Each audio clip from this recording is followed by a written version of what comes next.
प्रश्नोत्तर सत्संग माध्यम से आज एक प्रश्न आया है सुरेंद्र पांडे सुल्तानपुर से।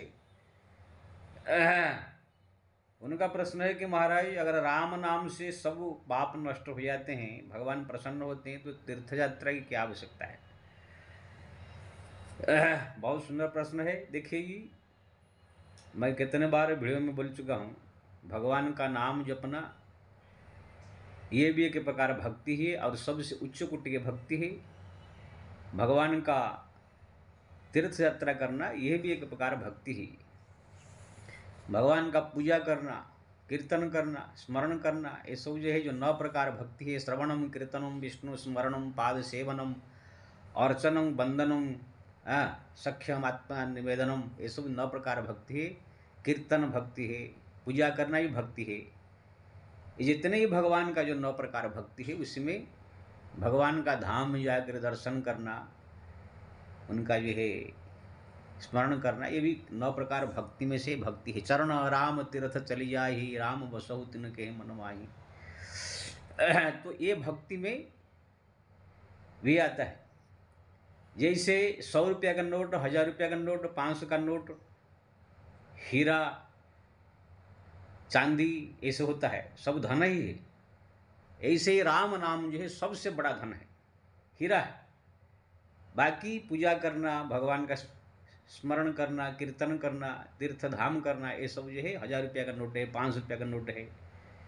जैसे आपको हीरा मिल गया तो क्या आपको फिर 1000 रुपया का नोट कहाँ मिल गया तो क्या आप छोड़ देंगे? नहीं। इसी तरह ये है, अगर आपको राम नाम जप भी हो रहा है, साथ साथ में तीर्थ यात्रा भी हो रहा है, तो ये सोने में सुहागा है। और सबसे बड़ा चीज़ है, तीर्थ में जब आप आएंगे, तीर्थ में बैठ कर जब एक राम नाम जपेंगे, तो अपने घर में बैठ के राम नाम जपेंगे, दोनों में आकाश पाताल अंतर है। तीर्थ में अगर आप राम नाम जप रहे तो एक राम नाम का फल 1000 गुना बराबर बढ़ जाएगा। बॉम्बे में आप नाम जप रहे हैं तो एक ही राम नाम का एक ही फल मिलेगा, लेकिन वही अगर हरिद्वार में बद्रीनाथ में बैठ करके एक बार राम कहते तो 1000 राम नाम का फल मिलेगा। इसीलिए तीर्थ में जाकर निवास करने चाहिए, वहाँ पर भजन करने चाहिए। साधना करने से 100 गुना 1000 गुना फल बढ़ जाता है। इसलिए तीर्थ यात्रा की जाती है। तीर्थ यात्रा का भक्ति का रूप भी है और साथ साथ में वहाँ पर निवास करके जितने भी जप तप साधना किया जाता है, वो 1000 गुना के बराबर फल लिया जाता है। इसलिए हरिनाम जपने के साथ साथ तीर्थ यात्रा भी करना चाहिए। और हरिनाम जप सब लोग कर नहीं सकते हैं, बहुत सहज सरल नहीं है। कभी भूल जाते हैं, कभी जपते कभी भूल जाते हैं।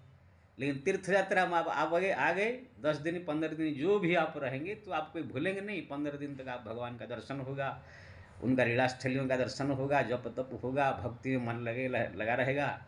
यानी आप निकलेंगे 15 दिन, तो 15 दिन आपका जीवन भक्तिमय हो जाएगा। इसलिए बीच बीच में तीर्थ यात्रा करके अपने जीवन को सफल बनाना चाहिए।